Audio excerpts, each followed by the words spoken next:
حضرت ابو بکر صدیق رضی اللہ عنہ کا واقعہ ذکر ہوا، اس کا بھی تعلق واقعہ افق سے تھا۔ اور اب جو آیت نمبر 23، 24 اور 25 ہیں، تین آیات، یہ بھی واقعہ افق ہی کے تسلسل میں نازل ہوئی۔ یعنی وہی جو مشہور واقعہ جس میں منافقین نے ام المؤمنین حضرت عائشہ رضی اللہ عنہ پر تہمت لگائی تھی، کہ اللہ رب العزت ارشاد فرما رہا ہے، ان الذین یرمونا، بے شک وہ جو تہمت لگاتے ہیں، بالزنا، زنا کی، المحصناتی، محصنات پر۔ تو اگرچہ یہ آیات اور اس کے الفاظ ظاہری طور پر عام ہیں کہ تمام محصنات پاک دامن عورتیں، یعنی ان میں ہر پاک دامن عورت پر تہمت لگانے والے کے لیے وعید بیان ہو رہی ہے، لیکن مفسرین کرام میں سے بعض تو ان کا رجحان بھی شامل ہے، وہ فرماتے ہیں کہ یہاں محصنات سے مراد خاص طور پر ازواج مطہرات ہیں، اور ان میں سب سے نمایاں شخصیت جن پر تہمت لگائی گئی تھی حضرت عائشہ صدیقہ رضی اللہ عنہا ہیں، محصنات سے مراد۔ اور اسی طرح جن لوگوں کے بارے میں اللہ تعالیٰ نے فرمایا کہ وہ بہتان تراشی میں مبتلا ہوئے اور اس تہمت لگانے کا جرم انہوں نے کیا، تو ان سے مراد منافقین ہیں، اور ان کا سردار وہ عبداللہ بن ابے بن سلول تھا، جس نے سب سے پہلے اس تہمت کو پھیلایا تھا اور منافقین کے گروہ کی قیادت کی تھی۔ تو لہذا ان آیات میں اللہ تعالیٰ خصوصاً ازواج مطہرات کی پاک دامنی کی تائید فرما رہا ہے، اور ان پر تہمت لگانے والوں کو سخت وعید سنا رہا ہے کہ ان کے لیے نہ صرف دنیا میں رسوائی ہے، دنیا میں لعنت ہے، بلکہ آخرت میں بھی دردناک عذاب ہے۔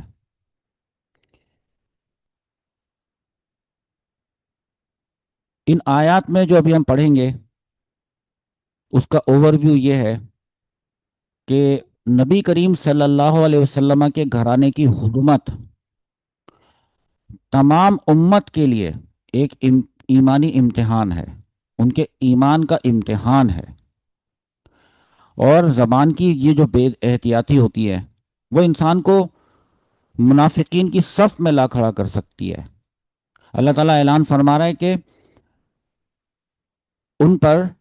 تہمت لگانے والے اہل بیت پر، حضرت عائشہ صدیقہ رضی اللہ عنہا پر جو تہمت لگانے والے ہیں وہ اللہ کی لعنت کے مستحق ہیں، یعنی وہ اللہ کی رحمت سے دور کر دیے گئے ہیں، اور انہیں دنیا میں رسوائی اور آخرت میں سخت عذاب کا سامنا کرنا ہوگا۔ آخرت میں اللہ تعالیٰ خود بنائے گا انسان کے اپنے اعضاء کو گواہ، ان کو گواہ بنائے گا، ان کی زبان وہ گواہی دے گی، ان کے ہاتھ گواہی دیں گے، ان کے پاؤں خود بتائیں گے کہ وہ کیا کرتے رہے، کہ جس زبان سے تم نے حضرت عائشہ صدیقہ رضی اللہ عنہا پر الزام لگایا، وہی زبان قیامت کے دن تمہارے خلاف گواہی دے گی، اور اس دن اللہ تعالیٰ ہر شخص کو اس کے عمل کا پورا پورا بدلہ دے گا۔ اور جو تہمت لگانے والوں کا سردار منافق عبداللہ بن ابے،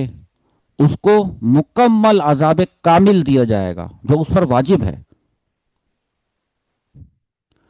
اور وہ لوگ جو صبر اور ایمان پر قائم رہے، صبر کیا انہوں نے، جیسے حضرت عائشہ صدیقہ رضی اللہ عنہا اور ان کے گھر والے، ان کے والد حضرت ابو بکر صدیق رضی اللہ عنہ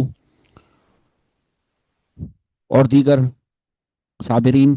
انہیں اللہ کی طرف سے فضیلت دی جائے گی قیامت والے دن، اور مخلوق پر ان کے درجات کی بلندی ظاہر کی جائے گی جس کے وہ حقدار ہیں، اور اس دن سب جان لیں گے کہ اللہ ہی حق ہے اور اس کا فیصلہ بھی حق ہے۔ لہذا فرمایا ہے کہ ان الذین یرمون، بے شک وہ جو تہمت لگاتے ہیں بالزنا، زنا کی، المحصناتی محصنات پر، العفائفہ یعنی پاک دامن عورتوں پر، الغافلاتی جو غافل ہیں، کس چیز سے غافل ہیں؟ مفسر فرماتے ہیں عن الفواحشی جو گناہوں سے غافل ہیں، بِأَلَّا يَقَعَ فِي قُلُوبِهِنَّ فِعْلُهَا اس طرح غافل ہیں کہ ان کے دلوں میں اس فعل کا خیال بھی نہیں آیا، المؤمناتی ایمان رکھنے والیاں، باللہ و رسولہ اور اللہ اور اس کے رسول صلی اللہ تعالی علیہ وسلم پر ایمان رکھنے والیاں ہیں۔ اب دیکھیں دوبارہ سے، ان الذین یرمون بالزنا المحصنات العفائف الغافلات عن الفواحش بے شک وہ لوگ جو ان پاک دامن عورتوں پر زنا کی تہمت لگاتے ہیں کہ وہ پاک دامن عورتیں اتنی غافل ہیں اب اس گناہ سے کہ جیسے کہ گویا کہ ان کو پتہ تک نہیں ہے کہ گناہ کیا ہوتا ہے، کہ زنا کیا ہوتا ہے، ان کے دل میں اس فعل کا خیال تک نہیں آتا، نہ آیا۔ وہ مومنات ہیں، ایمان رکھنے والیاں ہیں، ان پر زنا کی تہمت لگاتے ہیں تو لعنوا فی الدنیا والآخرۃ لعنت کر دی گئی ہے، لعنت کی گئی ہے، لعنوا لعنت کر دی گئی ہے ان پر، کن پر؟ تہمت لگانے والوں پر، فی الدنیا دنیا میں، والآخرۃ اور آخرت میں، ولہم اور ان کے لیے عذاب عظیم ایک بڑا عذاب ہے۔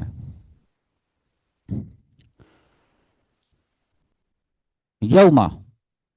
اس دن یعنی قیامت کے دن۔ اب یہاں پر جو یوما منصوب ہے، آپ میم پر دیکھیں، نصب میم پر فتح ہے، جس کا مطلب ہے کہ یہ منصوب ہے، اور آپ کو معلوم ہے کہ یہ لفظ یہ مفعول فیہ ہے، ظرف زمان، اور یہ منصوب، تو اس کا فعل کدھر ہے؟ جس فعل نے اس کو نصب دیا ہے۔ تو مفسر فرماتے ہیں کہ یوما ناصبہ الاستقرار الذی اس کو اس محذوف فعل، مستقر فعل نے نصب دیا ہے، تعلق بھی لہم جس کے ساتھ لہم متعلق ہے۔ یہ کیا بات ہوئی ہے؟ اب دیکھیں یہ بات کیا ہوئی ہے، پہلے دیکھیں لہم کدھر ہے، یہ لہم جو بتایا گیا ہے، دیکھیں یہاں لکھا ہے لہم، لہم لام جار رہا ہے اور ہم ضمیر مجرور ہے، تو لہم جار مجرور مل کر کسی نہ کسی فعل کے یا شبہ فعل کے متعلق ہوتے ہیں، معلوم ہے نا آپ کو؟ تو یہ جو لہم ہے یہ کس کے متعلق ہے؟ تو بتا رہے ہیں کہ دراصل یہ ایک محذوف فعل کائنن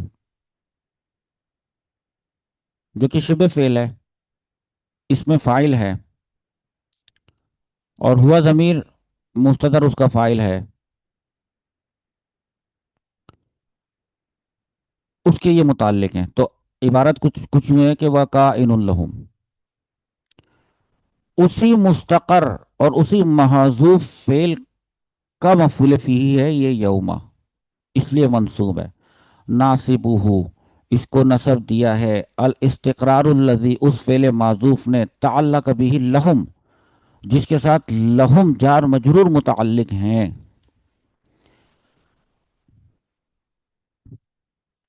اور آیت اس طرح سے کہ یوما تشہدو، ایسے یوما تشہد علیہم السنتہم و ایدیہم و ارجلہم اس دن تشہد گواہی دیں گے، علیہم ان کے خلاف، السنتہم ان کی زبانیں، و ایدیہم اور ان کے ہاتھ، و ارجلہم اور ان کے پاؤں۔ تو اب اس کو پڑھیں، یوما تشہد اس دن گواہی دیں گے، بالفوقانیتی و تحتانیتی یہ دو الفاظ کیا ہیں؟ فوقانیہ اور تحتانیہ۔ پہلے سمجھا دیتا ہوں، دیکھیں فوقانیہ جب نقطے اوپر ہوتے ہیں کسی بھی لفظ کے،